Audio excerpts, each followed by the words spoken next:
Netanyahu की ये बातें रूस को बिल्कुल भी पसंद नहीं आई हैं। पुतिन ने इजराइल से सबूतों की मांग कर दी है। रूस कह रहा है नेतन्याहू वो सबूत दें जिससे ये साबित हो कि ईरान ने एटम बम बनाने की कोशिश की। Ну и сама война. О целях этой войны мы слышим регулярно, но доказательств того, что Иран разрабатывал ядерное оружие, а именно это послужило главным, если не единственным обоснованием войны, мы до сих пор не видим. Есть подтверждение и МАГАТЭ, да и американских профессиональных разведчиков, подтверждение о том, что Иран не производил и не пытался производить ядерное оружие. पुतिन को सबूत नहीं दिखाए गए तो क्या होगा बताने की जरूरत नहीं है। वो अपने गुस्से को 28 फरवरी से पाल रहे हैं। पुतिन ने युद्ध को रोकने की धमकी भी दे रखी है, मगर ट्रंप ऐलान कर रहे हैं कि अभी तो उन्होंने हमलों का ट्रेलर दिखाया है। ईरान पर अमेरिका का सबसे पावरफुल पंच अभी पड़ना बाकी है, लेकिन अमेरिका जितना गुर्रा रहा है, असलियत उससे कुछ अलग है। अमेरिका ने खाड़ी में 15 देशों से अपने नागरिकों को फौरन भाग जाने की नसीहत दे दी है। ये डेंजर जोन में दिख रहे उन्हीं देशों की लिस्ट है। ट्रंप की वार्निंग ऐसे समय में आई है जब इजराइल लेबनान में फुल फोर्स में हमलों को शुरू कर चुका है। बॉर्डर से बेरूत तक इजराइल ने बम विस्फोट की झड़ी लगा रखी है। इजराइल का टारगेट ईरान के साथ उसके समर्थित लड़ाका ग्रुप है। इजराइल सबका सफाया कर पूरी तसल्ली कर लेना चाहता है, लेकिन लड़ाई जैसे जैसे जमीन पर आती जा रही है, वैसे वैसे सुपर पावर की धुकधुकी बढ़ रही है, क्योंकि जमीन पर युद्ध अमेरिका इजराइल की कमजोर नस है। ईरान इसे ही दबाने का इंतजार कर रहा है।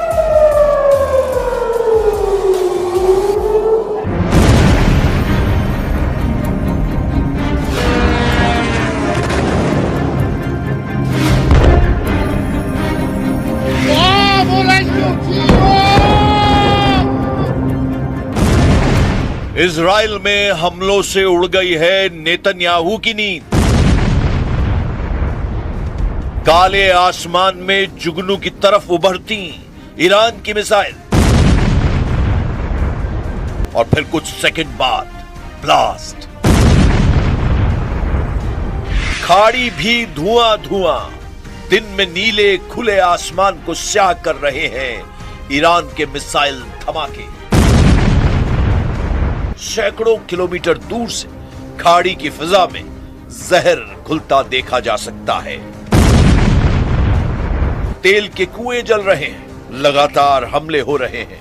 इजराइल से लेकर कतर और बहरीन तक एक एक अड्डे को बचाने के लिए जूझ रहा है अमेरिका। इन हमलों को देखकर डोनाल्ड ट्रंप ने डिमांड कर दी है, कोरिया से लाओ हार्ड, बचाओ इजराइल, बचा लो अरब वर्ल्ड, क्योंकि खत्म हुए जा रहे हैं ईरान की मिसाइल रोकने वाले इंटरसेप्टर। रिपोर्ट है कि अमेरिका का थर्ड मिसाइल वाला स्टॉक करीब करीब खत्म हो चुका है। पैट्रियट का स्टॉक खत्म होने जा रहा है। ऐसे में अमेरिका क्या करेगा? इजराइल कैसे बचेगा? ये वीडियो देखकर ट्रंप ने पैनिक बटन दबा दिया है। युद्ध लंबा चलने की बात हो रही है। क्या ऐसी जंग के लिए अमेरिका और इजराइल तैयार है? क्या ईरान में सेना उतारने की नौबत आने वाली है? क्या मिसाइल की जंग के बाद ईरान को हराने के लिए ट्रंप करने वाले हैं सबसे बड़ा फैसला? क्योंकि हालत बहुत खराब है।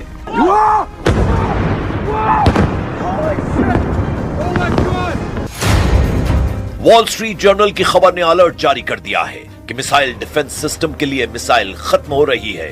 यह खबर ऐसी है कि नेतन्याहू अपना माथा पकड़ने को मजबूर हो जाएंगे। अमेरिका के अखबार ने लिखा है कि ईरान के मिसाइल अटैक को रोकना अब इजराइल के लिए मुश्किल होगा।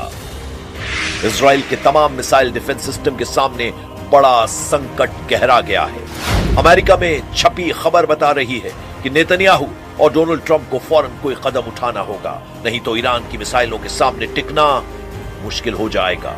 इजराइल पहले ही अपने डिफेंस सिस्टम को लेकर जूझ रहा है।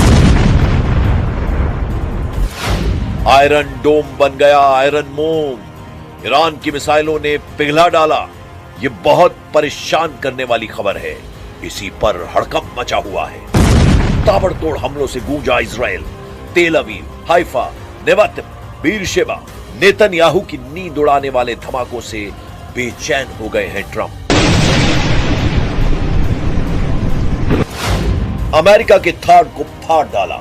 ईरान ने निकाल लिया है मास्टर किलर खैबर शिकन।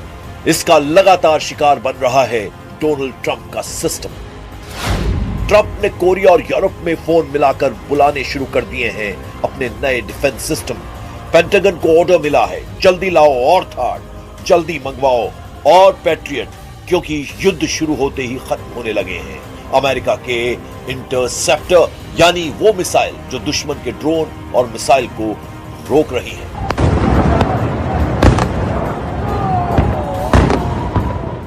Our objectives are clear. First, we're destroying Iran's missile capabilities, and you see that happening on an hourly basis, and their capacity to produce brand new ones, and pretty good ones they make.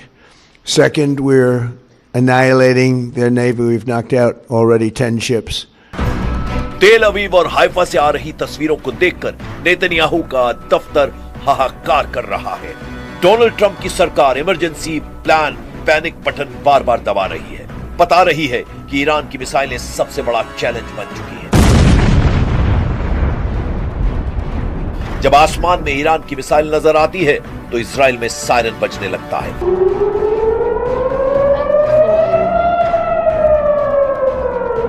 लोग पहुंच जाते हैं bunker में और Netanyahu phone करते हैं commanders को। Israel और अमेरिका दोनों का फोकस है ईरान की मिसाइल गोदाम।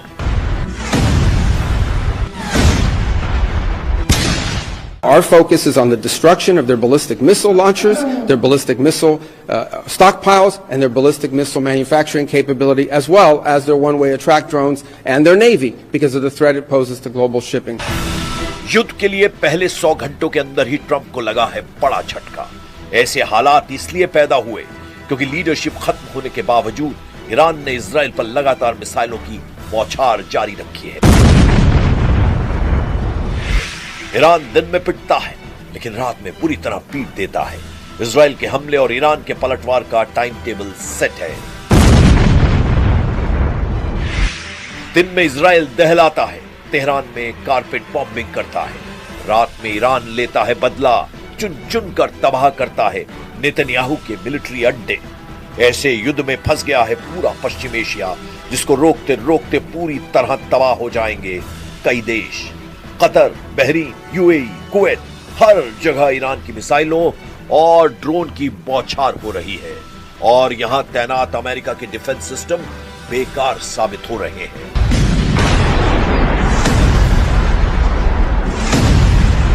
ईरान के खिलाफ अमेरिका और इजराइल का युद्ध 24 घंटे में पूरी तरह पलट चुका है। अमेरिका की तरफ से ऐसा अलर्ट आया है कि नेतन्याहू के पैरों तले जमीन खिसक सकती है। अमेरिका के थाड के साथ साथ इजराइल के एरो डिफेंस सिस्टम के लिए भी बहुत बुरी खबर है। इजराइल का नंबर 1 मिसाइल किलर कहा जाता है एरो डिफेंस सिस्टम।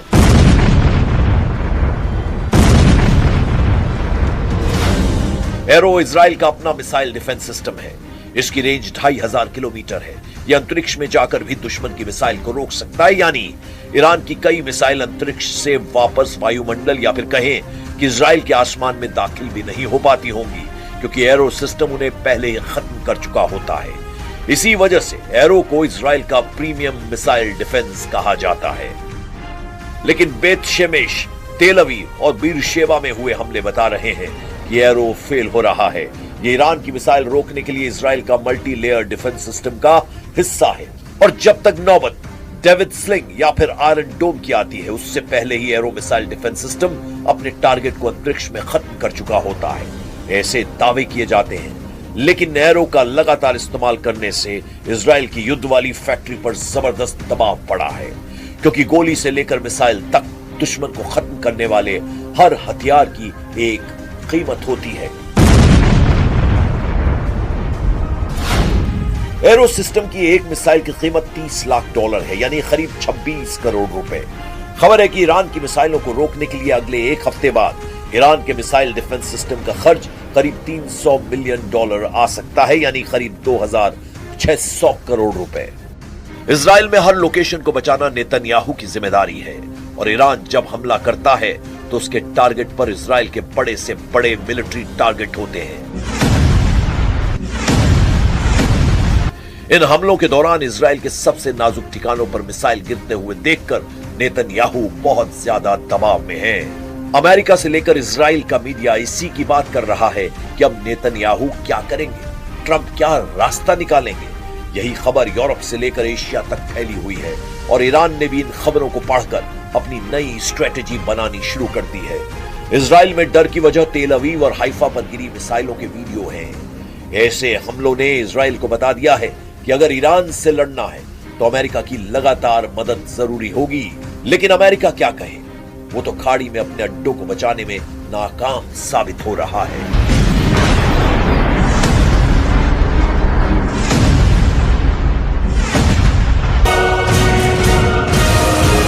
बेत शेमेश में हुए हमले के बाद के हालात देखिए। यहाँ ऐसी तबाही हुई और इतनी जान गई कि तेल अवीव से लेकर वॉशिंगटन डीसी तक हड़कंप मच गया। यहाँ पर मिसाइल गिरी तो बंकर तक फटकर तबाह हो गया और वहाँ मौजूद कई लोग मारे गए। इजराइल को सबसे ज्यादा दहलाने वाली फत्ताह मिसाइल नेतन्याहू के लिए बहुत बड़ी चुनौती बन चुकी है।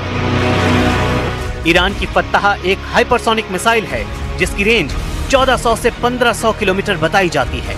इस मिसाइल की रफ्तार मैक 15 तक है, यानी ये 18,000 किलोमीटर प्रति घंटे की रफ्तार तक पहुंच सकती है। इजराइल का मिसाइल डिफेंस हाइपरसोनिक हमलों को रोकने में नाकाम साबित हो रहा है, लेकिन नेतन्याहू इस वक्त डिफेंस से ज्यादा ऑफेंस यानी आक्रामक होने पर ध्यान दे रहे हैं। אנחנו במערכה שבה אנחנו מביאים את כל כוחו של צה"ל כפי שלא היה מעולם למערכה הזאת כדי להבטיח את קיומנו ועתידנו. אבל אנחנו מביאים למערכה הזאת גם את סיועה של ארצות הברית, את ידידי נשיא ארצות הברית דונלד טראמפ, את צבא ארצות הברית, ושילוב הכוחות הזה מאפשר לנו לעשות את מה שאני מייחל לעשות כבר 40 שנה. להכות את משטר הטרור שוק על ירך. इजराइल पर हुए हमलों में जिन मिसाइलों ने तबाही मचाई है उनकी लिस्ट देख लीजिए, क्योंकि यही अब तक नेतन्याहू के लिए सबसे बड़ी परेशानी बनी है। इनमें सबसे खतरनाक फत्ताह 1 और खैबर शिकर मिसाइल शामिल हैं। इसमें कद्र और इमाद मिसाइल भी शामिल हैं। फत्ताह हाइपरसोनिक मिसाइल की रेंज 1400 किलोमीटर है। खैबर शिकर मिसाइल की रेंज 1450 किलोमीटर है। कद्र मिसाइल की रेंज 2000 किलोमीटर तक है और इमाद की रेंज 1700 किलोमीटर है। ये सभी मिसाइल इजराइल के खिलाफ ऑपरेशन में दागी जा रही हैं। तेल अवीव से लेकर हाइफा और अशदोद से लेकर बीर शीबा और शेफाल जैसे छोटे शहरों पर भी इन्हीं मिसाइलों से हमले हुए हैं।